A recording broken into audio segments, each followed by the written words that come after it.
Well, what up, ladies and gentlemen, and welcome to another beautiful, gloomy, dark, and pretty much gloomy Saturday. And today we're going to be doing fans Q&A again. My God, 3 weeks in a row. I must be out of my mind. Seriously, I must be drinking before this video. I'm just joking. I'm not that drunk always. But yeah, 3 weeks in a row. Who knows? Maybe next one's going to be 2 months from now. So better count your lucky stars that I'm doing it. So today's Q&A comes from Zohran. Zohran and Digvijay. Digvijay and Zohran. All right? So, man, I look awfully orange today. Orange, you glad I'm doing something different today?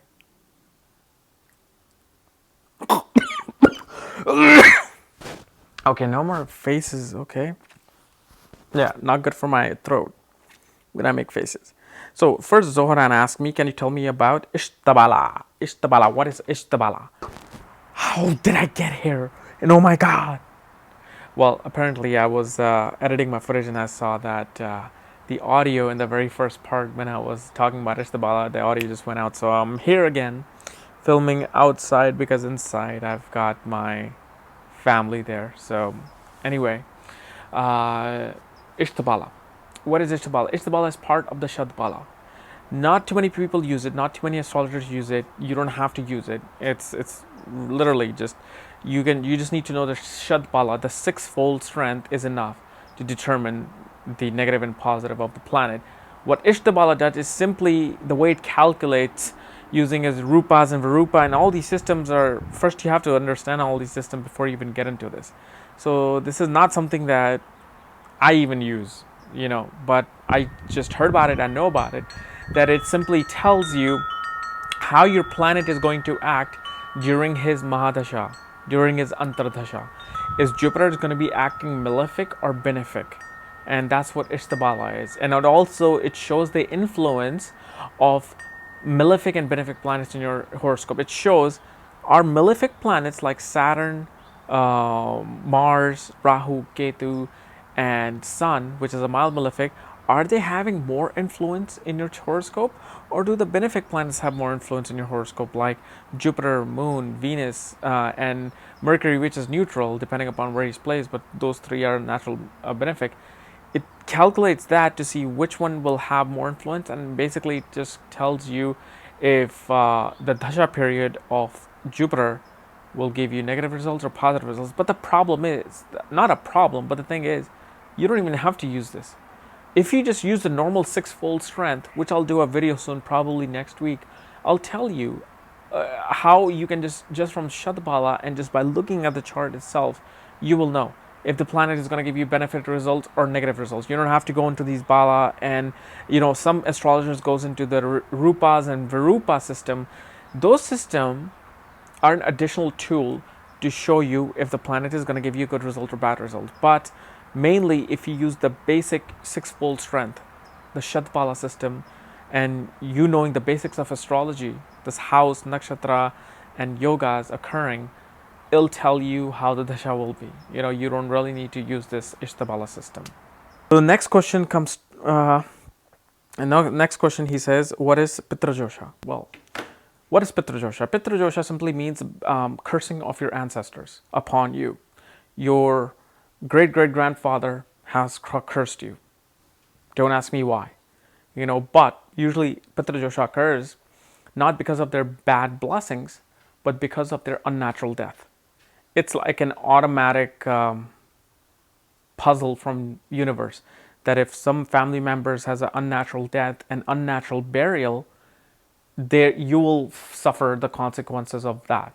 Like if your great-grandfather died of drowning, or he died from burning on a fire, or just being eaten by a lion or something, and his body couldn't get the proper burial, Pitra Dosha can occur.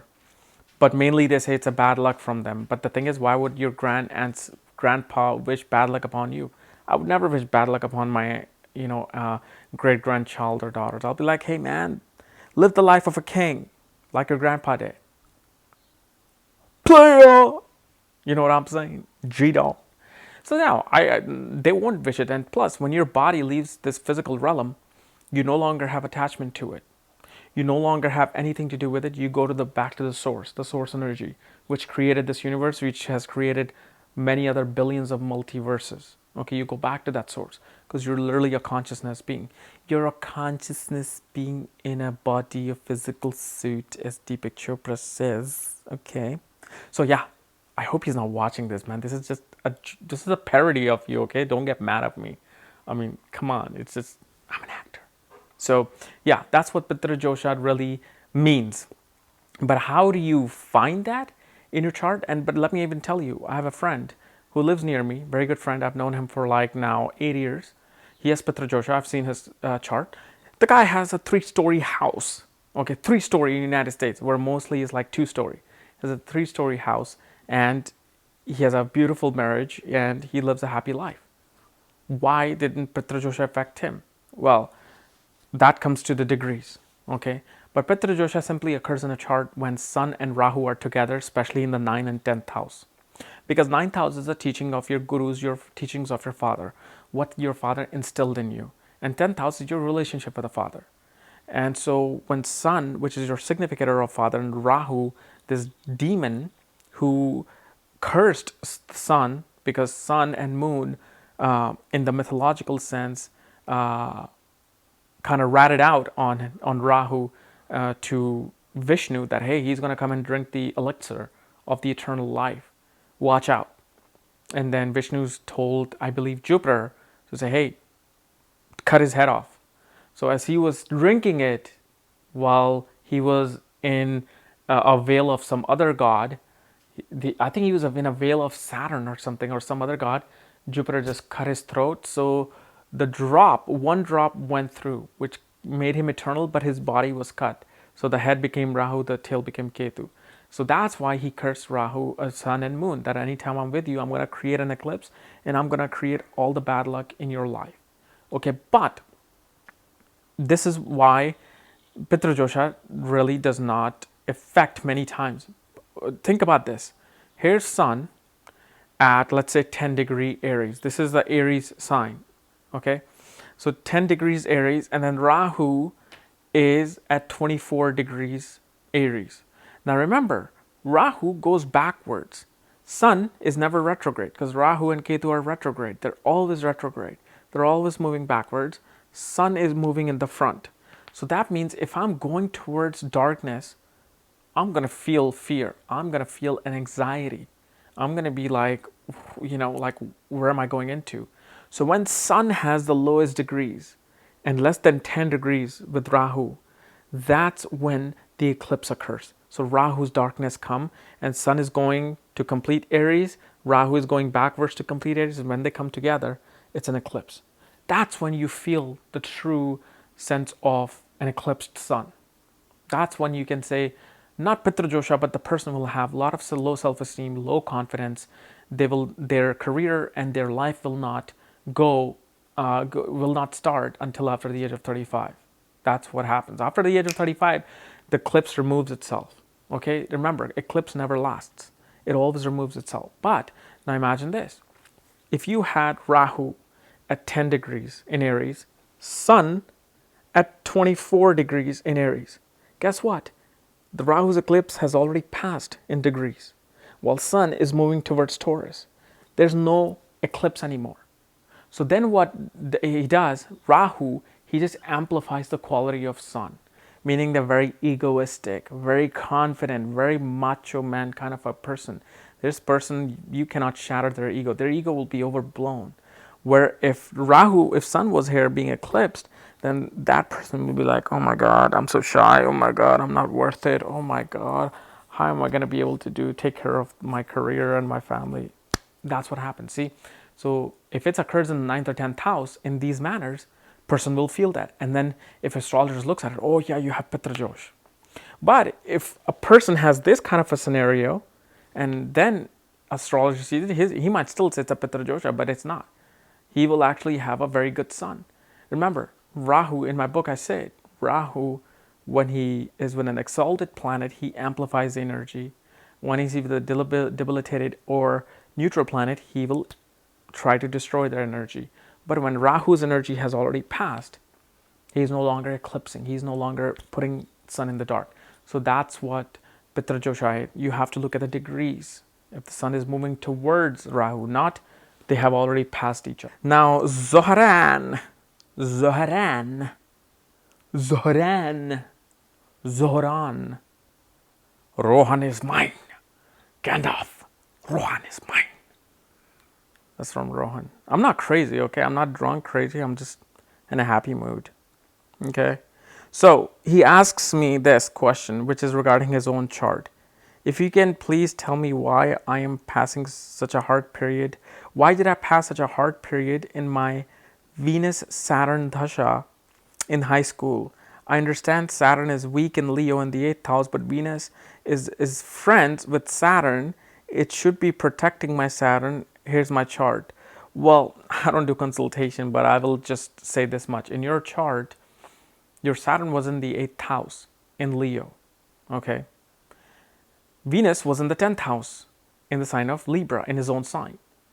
So your main period of Venus was fine. It was going fine. It was more goal-oriented and status-oriented, and like it was more about career. Even at that time, you were thinking about career. But the reason why you suffered so much is because, first of all, Venus wasn't aspecting Saturn, okay? And neither Saturn was debilitated to give it a Neecha Bhangaraj Yoga. It wasn't. Saturn was in an enemy sign, okay, in the 8th house. And 8th house is of death and transformation and rebirth, of sudden ups and downs. So Saturn, he is a significator of the 8th house. He's the Karka of the 8th house. He's in the enemy sign. He's feeling the burn. You will know when I do Saturn through signs, which is going to be next actually after Jupiter. Saturn is feeling the burn. And Saturn here is in the darkness. He's the king of the darkness. So when that Dasha came, when that Antardasha came, it gave you sudden ups and downs, Especially you must have had sudden ups and downs, friction with your father as well. So the reason why your Mahadasha is great, but just don't think that your entire Mahadasha would be great, because your Antardasha can also change that for about a year or a year and a half or 2 years. And because Saturn was in the 8th house, it gave you sudden ups and downs. And then I saw your Nimansha chart as well. In your Nimansha chart, your Saturn wasn't strongly placed. But I'm not going to say it here because then it's like I have to go through the whole consultation process. So that's why it happens. So let's move on to our next candidate. Our next candidate is Digvijay. Digvijay. Digvijay? Digvijay. He asked me, I don't know you're drunk now or not, but I have 2 questions for you. And this was before I told him to give me questions for my Q&A. So he was really happy that I was drunk actually at the time when he wrote it. Can you make a video about Sun and Saturn conjunction? Is it good or bad? And second question is, what planet and conjunction helps in making a politician? Hope you're drunk. Digvijay, I'm drunk. Just for you. Okay? So, Sun and Saturn conjunction is not bad. You can go by conjunction saying they're good or bad. Because first you have to see what your ascendant is. You have to see what house Sun is ruling, what house Saturn is ruling. Because 3 houses will be involved. Okay, it'll be the 2 signs that Saturn controls, Capricorn and Aquarius, and what houses they're placed in, and Leo. And Sun and Saturn is what? Sun is our personality, it's our dignity, it's our vitality, okay? Saturn is what? Saturn is our workaholicness, it's our discipline, it's our organization skills, it's our structures, it's our reality, what we need to do here right now. Not fantasize about something, but do it now. This is why Saturn is considered a really hard planet, because he said, no, stop thinking, stop dreaming about that life, build it now. So he's actually a karka for work, for your career. So when Saturn and Sun come together, they create this sense of duty that you need to fulfill. They create this hard-working nature where your personality is very disciplined, very structured. You do everything in a very mature way, and you feel this sense of duty. So if your Sun and Saturn conjunction occurs in the 4th house, That means you feel this sense of duty in your home. Like you have to lift everybody with you and you have to help your family members. You are that shoulder that they're relying upon. So, in a way, it's a very good conjunction, you know. And in the other way, it can really put some burden on you. It can really put that heavy burdenness on you, like, oh my God, I have to take care of my family. If it's in the fifth house, oh my God, I have this hard duty towards my academic studies and my children in life. And this also shows that your father was a very disciplinarian. He was disciplining you in a very hard way. That, like Michael Jackson's father, like, you gonna do this or what else. So that's what happens with this conjunction. Now, politics. This conjunction is actually good for politics as well. So, like, look at Barack Obama. He has Sun and Saturn mutual aspect, which is like a conjunction, which you will learn about mutual aspects in my book, Aspects at the Speed of Light, which is going to come out in fall 2013. But in order to be in politics, your Sun, Moon, and your Saturn has to be strong. Sun is what? Government. And Sun signifies the government. So your Sun has to be very strong. It should be in Kendra or Trikona. Okay. It doesn't matter if it's debilitated or not, because I have seen too many presidents with debilitated Saturn and they're are high up in the government. You have to look at if your Sun is in Kendra, the 1, 4, 7, 10, or in Trikona, 1, 5, and 9. If Saturn is strong, okay, Sun, Saturn, and Moon, your mind. Moon is also a part of the government. Moon is the local government. Sun is the federal government. Moon is your local government, like your city government. So all these have to be strong, and then your ascendant has to be strong. Your ascendant Lord has to be well placed, because that controls your entire life. So these three factors, and your 10th house better be good, because 10th house represents your status, your work, your ups and downs in life, in your career. So you better have very good respect in society to become a politician. But there are way too many combinations for me to tell you here, what makes a politician. But Sun, Saturn, and Moon should always be in good dignity, and your ascendant Lord. All right. So guys, this is my little Q&A with my fans. If you're new to my channel, subscribe below. Maybe your answers could be answered next. Your questions could be answered next.